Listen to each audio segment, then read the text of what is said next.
So I just wanted to, basically for those of you who were with us last time, welcome back. For those of you who are new, I just want to say thank you for joining us for this Power Hour by the Center for Energy Workforce Development. My name is Concetta, and I'm an electrician by trade. My journey started by accident almost 30 years ago, and now I want to share why trade careers should be at the top of your list of career options.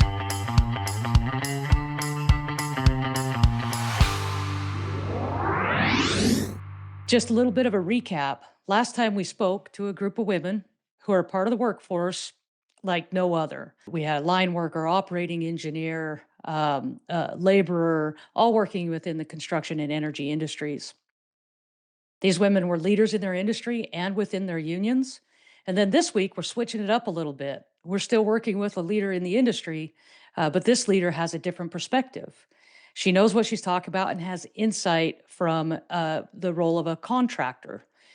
She'll help us explore and understand the workforce opportunities and the demand in the skilled trades within the energy industry and what it looks like from maybe a management or a contractor perspective. So, here to discuss today's topic, energy industry overview, understanding the workforce opportunities and demand in skilled trades within the energy industry, is Stephanie Krabbe. Stephanie, can you tell us a little bit about yourself, what your role or profession is, and how or why you got your start, um, and how long you've been in this industry? Absolutely. Thanks for having me first and foremost. I think this is an incredible opportunity for us to be able to spread the word about the industry and really get more people interested because we're just such a hidden industry and not many people know about us. I actually started in the industry about 18 years ago, also completely by accident. Most people don't know that this industry exists, and I was none the wiser until an opportunity came up for me within one of the accounting groups at another contractor, so worked my way into that role, and from there then took on the opportunity to not say no and really just learn as much as I could about the industry. So I have held almost every position on the backside, on the support side, and in the operations side. I haven't actually dug ditch or been on a pole, but I know all about it. So, really have a broad understanding of the energy industry as well as all of the workforce opportunities and the skilled trades that are in it as well. Well, we won't hold it against you that you haven't been out there digging the ditch.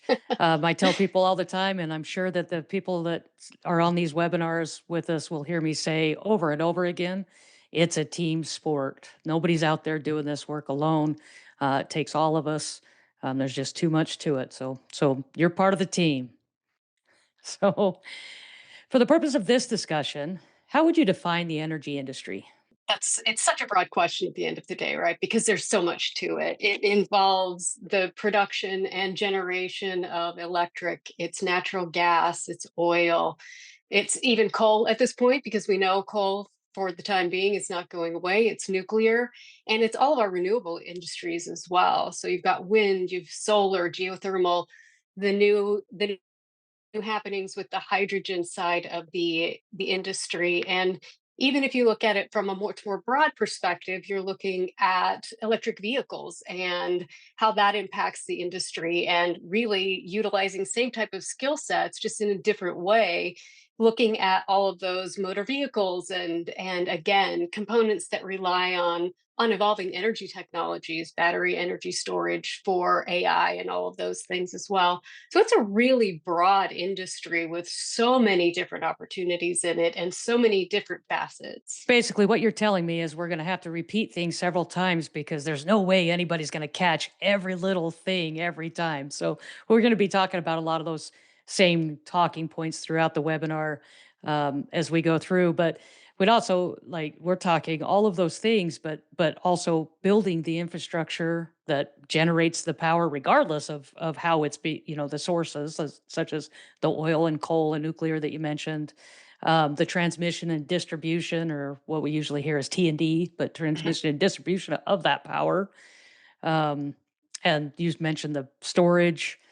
Um, so it's you're right. It's just a huge industry. And when we first got posed with this question, do this webinar and let's talk about the industry and and the careers within it. I'm like, we have like 30 years worth of webinars if we're going to talk about everything, but we're going to do our best. So, with all of that, Stephanie, you come from we have we're going to dissect the energy industry a little bit in this conversation, but you come from a contractor perspective. Could you describe what a contractor role specifically is in this industry? Certainly. I think that when people see a utility or when they see that someone's doing work on a power line or again digging ditch and looking at something that's going underground, they assume that the utility is doing that work at the end of the day. And oftentimes the name on the truck is not the name of the utility that's doing that work. The utilities usually hire contractors to do a lot of that work on the backside. They have a workforce that does specific aspects of the work that they have and of maintaining and doing all of their lines and things of that nature. But on the backside, the contractors work with the utilities, and they really are, the backbone and the power behind the utilities oftentimes. So if you, like I said, see any of your local utilities, I'd name one, but nobody would know who it is, right? Because everybody's in a different place. But oftentimes there are contractors in the background doing that work, so it's not actually the utility doing that work on the line, it's the contractor on the backside doing the work for them. Right. So you might see an XYZ utility that you pay your bill to, but that's not the name that you see on the trucks. The trucks, you might see XYZ contractor instead of XYZ utility. Is that, Yes. yeah.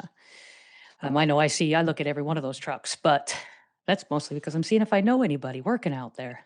That's So, right. at least in my area.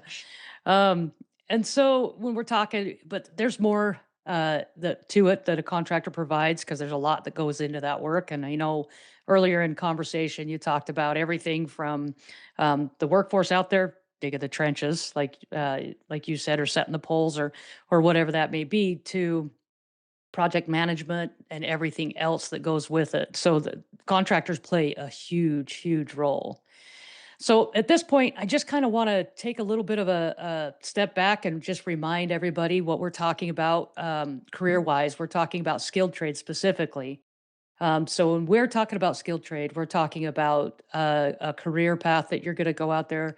It's usually you're going to be working on your tools, so to speak. So out there working with your hands, learning the trade out there on the job, as well as probably some school work that you're going to do in combination. It's an earn while you learn in an apprenticeship model. And so these trades are typically going to be in construction type of careers. So you'll be working with tools, machinery, and things like that. And primarily, you'd be outside in this industry. There are some things that happen inside, but for the most part, we're putting in the infrastructure for a building to exist. So you may not be inside a building with if you're in the energy industry unless you're maintaining some of the facilities within the utilities. So just kind of giving you that description. The other thing is all of these roles happen both with contractors and within the utilities. So as Stephanie mentioned, you think it's the utility out there maybe working out on a site that you drive by, but it's typically a contractor. However, they still have line workers, operators, welders, fabricators, electricians that work for the utility that do a variety of things. Some of it is maintaining that infrastructure that the contractors build. Some of that is, doing repairs. So you have the opportunities both within the contractors and within utilities. It's just we find there's a lot more work and a lot more openings within the contractor role because there's so many more contractors than there are utility companies, and the work is kind of there's just a lot of it. So we're going to focus more on the contractors for this discussion, which is why we have such a great resource here with Stephanie. When you think of energy, a lot of people think electricity, right? Energy, that's electricity. Automatically they think electricians, maybe line workers, and we all know they're in high demand. So if you don't know, the Bureau of Labor Statistics says that there'll be need something like, I don't know, 75,000 new electricians every year till 2032 to fill the demand that's currently there. That doesn't count the over 10,000 per year of line workers and a host of other trades. But Stephanie, when we talked, you talked a lot about other careers other than electricians and line workers. So I really want to kind of dive into that because I think a lot of people don't realize how many other trades are involved with energy. So what can you tell us about what you've seen in regards for equipment operators, laborers, pipe fitters, welders, any other trade that you can think of that people may not think are part of this energy industry, but as a contractor, you see them out there all the time and how important are these people for these contractors? They're critical to the success, not just for the contractor at the end of the day, but for the utility and for infrastructure in general. I mean, if you think about it, it takes, and this is a statistic that actually blew me away the first time I heard it. In the energy industry, there are more people employed than there are in fast food and retail together. So if you take that Wow. into consideration, you start looking at those numbers, what does that look like at the end of the day, especially in the skilled trades?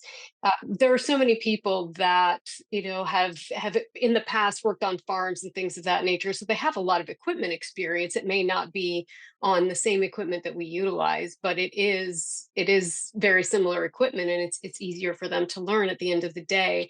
But we have so many opportunities in with the operators, especially with horizontal directional drilling, which for those of you that aren't familiar with it, if you know you have to get a piece of pipe underneath a river and you have to go from one side of the other, you're not going to dig up that river. You're going to go underneath it. And horizontal directional drilling is how we make that happen. Now, in order to do that, you have to have a lot of talent in hand-eye coordination, things of that nature, and really have the ability to have a forethought to see, I know where this is going, I know the path that it's on, and I know where it's going to come out. So we call it HDD. HDD operators are in huge demand. General operators of all equipment are in demand, laborers. We also have those that aren't necessarily doing the work as skilled trades, but may have come from the skilled trades in safety, because safety is critically number one at the end of the day of everything that we do, because everybody should go home the same way they showed up for work that day. So we have a lot of opportunities there and in quality too, because if we're not putting a quality product in the ground, then we're putting people at risk, full stop. And so there are a lot of opportunities there as well. But I think really at the end of the day, a lot of emphasis has been put on having college debt and things of that nature in the environment that we're currently in. And for the people that don't want to take that on or that don't have that opportunity, it's a great career. And I think that people don't realize that it's the volume of careers that are available and just all the different pieces. Drones are coming into play now. So if somebody has drone experience, the utilities are utilizing it for safety. They're utilizing it to look at their lines and to make sure that everything is okay. So drone is coming into the industry as well. So there are a lot of opportunities out there that require a skilled trade that are not necessarily sitting in an office. And I think that those are in high demand for us, and we can't build them fast enough because, like you mentioned before with the line worker statistics, the the statistics for all the other skilled trades are equally as high because there is just so much work to be done and so not enough people to do it. Oh, it's exciting and scary all at the same time. Um, I just want to throw out there for you guys on the webinar. We're covering a lot of information. So if you have any questions, feel free to go ahead and pop them in the chat. We're going to stop a couple times throughout the webinar to field those questions, but you can put them in the comments now if it just whenever you think of them, so you don't lose track of them. And then we'll get back to them. So back to you kind of brought me into some of what I was going to discuss a little bit next and just kind of call out a little shout out to these other, I would say, kind of adjacent careers. You brought up safety and quality and things like that. But I wanted to just kind of take a minute and just mention that there's several roles both within contractors and the utility that are not necessarily skilled trades themselves, like you mentioned, but many times they recruit workers from the different skilled trades that fulfill those roles. So I was going to throw out a couple examples. You did already, safety and quality. I wanted to throw out there sometimes that's things like within the utility, it'd be like a control room operator, an estimator, apprenticeship coordinators. All of those are often journey level line workers. And each one of the different crafts will have similar positions that come up, and they like to have the people from the field fulfill those roles because there's something about being the one out there doing the work that makes you understand it in a way that just going to school it doesn't give you that same understanding. It could be just being able to, as an operator, look at the dirt and know what kind of soil it is and how you have to address it, rather than test it and all the different things. So it could be something as simple as that you just learn when you're out there in the dirt. Um, but because you see that within the utility, where they pluck people out of the field and in these roles. And I think, Stephanie, you already addressed this, but you've seen similar trends in the contractor side, and you've given us a couple examples, but are there any others that you could think of? Absolutely. I mean, there almost anything that you can do that requires experience. I think the estimating is huge at the end of the day. It's so critically important on the contracting side as well because we have to provide good service to our utilities. There are customers at the end of the day. So making sure that we know when they ask us to put together a bid or to put together a project for them that we're going to give them good numbers, right?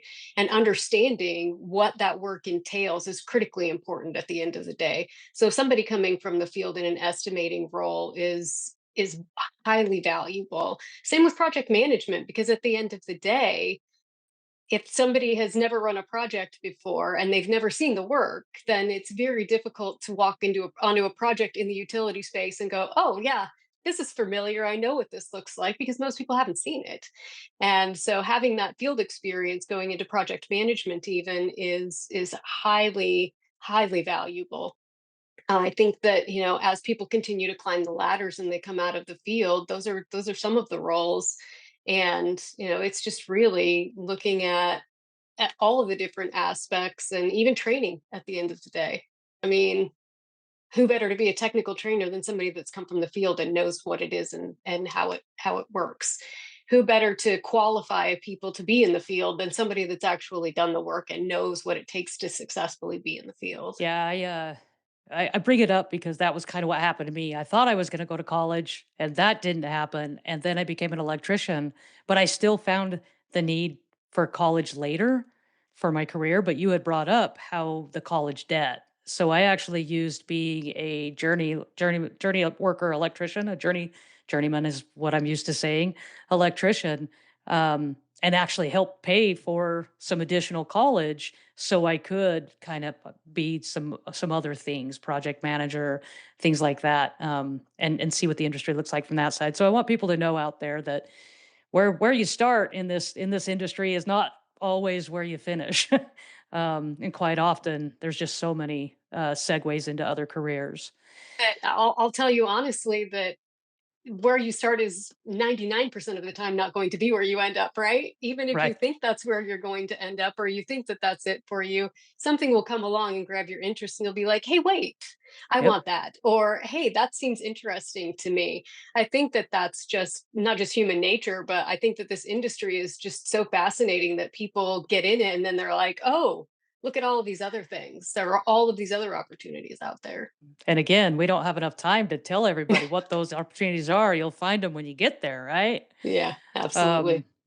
this is what I love about these careers in this industry.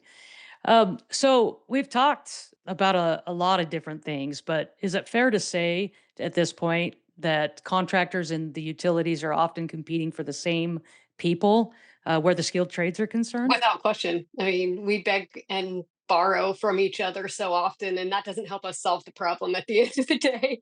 As much as we would love for that to be the case, there are often times that those that are in the utilities come to the contractor, those that are a contractor come to the utilities. But again, that's not solving our problem. It's just moving the problem from one side to the other. And that really isn't providing us that expanded workforce that we need. So, yes, we are all often looking for the same talent, and all the contractors are looking for the same talent as well. So it becomes, it's a highly competitive industry. And like I said, if we continue to borrow from one another, we're never going to solve the problem. And I think that that's part of the reason that there is such a wide need for the skilled trades, because there just aren't enough people in it, that we're having to go back and forth because we can't find other people, and we need to create that space where people know what this industry is and how awesome it can be. So you just said something that sparked a thought in my head. I'm going to throw this out here, kind of with no warning. Um, we've been borrowing people back and forth between the utility and the contractors, and we've been doing that for some time. And we've talked about traditional college, and that how we're talking about apprenticeship in this sector, um, and it just kind of made me think about some of the reasons that maybe people have not looked at trades as a viable career option. I've been around a little while, and so I know at some point in time in my life, always thinking, or when I first even started looking at this as a career, is it was always said, like, if you can't make it anywhere else, go try these trade schools and these trade careers. And I think that kind of played a part in people not really knowing how valuable and reputable and what it takes to be in these careers, and just not having a full understanding. And I think there's being a lot of work done now to kind of reevaluate, or not reevaluate, but basically tell people, look, these are not those kind of careers. Like, you Shift that there's a lot mindset. to them. Yeah, there's a lot Yeah. to them. And so I think that changing conversation will hopefully, help add that value for people, and things like this webinar. So you see, you're part of the change, Stephanie. All right. That's Happy to great. be part of it. I Yeah. wouldn't be in the industry otherwise. I mean, at the end Right. of the day, it's going to take all of us plus, plus, plus. Absolutely. Absolutely. So, wow, I feel like we've gone over a lot. This is where I want to kind of pause a little bit and take some questions. Did we have any questions come up in the chat? I just want to check. MG asks, can you address the specific trade of energy auditors? We know we will need many in the near future, but right now, if you look at job openings, there aren't many. We want to be ready with the workforce and have some programs going. But for example, we are trying to establish a new integrated education and training program, but have some pushback because we can't say there is a huge demand currently. So this is like the chicken and the egg situation. What advice can have the energy auditors ready when we need them? Wow.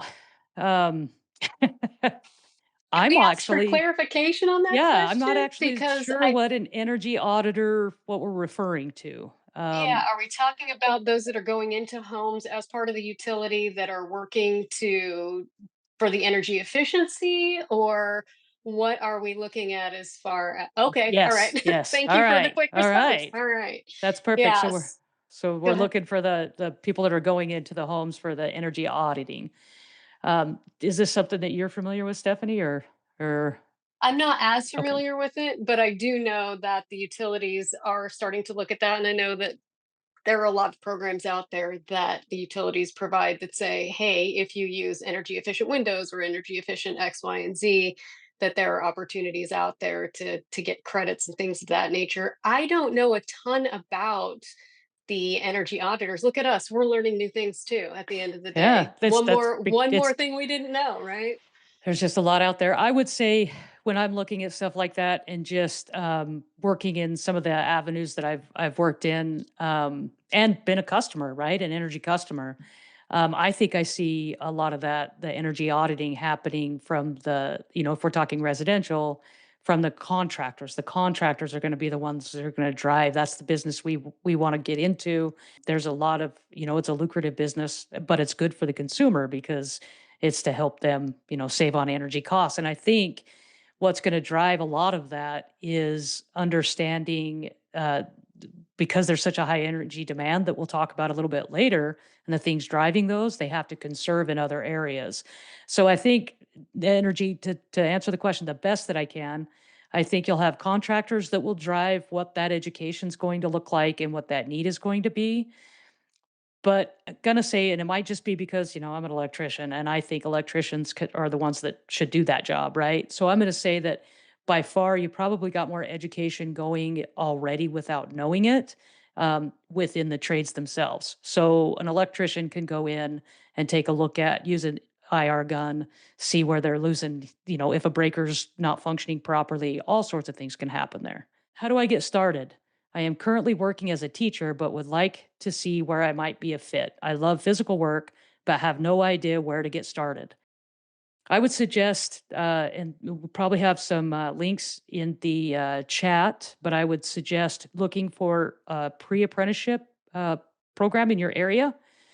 There are several trades futures pre apprenticeship programs that will let you come in and do it's usually around 120 hours worth of work, could be up to 200 depending on the area you're in, to try on different trades so you can kind of get a feel for what works best for you.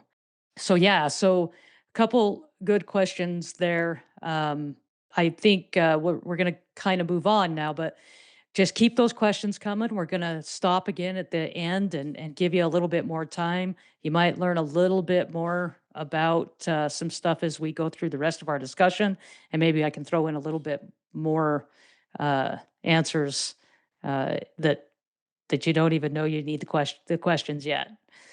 Hey, Um, Concetta, I just want to jump in here for 1 second with the teacher. Here's absolutely. something that I would suggest as an opportunity. As an educator, you probably have an opportunity that you could reach out to your local utility or even your local contractors, I'll be honest, and say, I would like to do a ride along. I'm interested in what you do. I would like to learn not only for myself, but for my students as well, because getting an education and understanding what's available and what that looks like, I've never heard anybody say, no, I can't do a ride along. I mean, at the end of the day, we'll give you a hard hat and a pair of steel toed boots. And as long as you've got steel toed boots, make sure you get out in the field and at least see what it looks like and understand it. And then you'll make those connections. And from there, then it might provide you that opportunity. And again, it may be in something you don't know. It could be in technical training or something from that aspect of it. But I would say call your local utilities or reach out to somebody through LinkedIn and see how you can go and do a ride along or how you can understand more about the organizations. And I'm certain that somebody will say yes. Wow, I didn't even think of that really as an option. I don't know why, because we literally do that we have a pre-apprenticeship program here. And we literally do that as part of here's the environment you're in and what it looks like and all these things.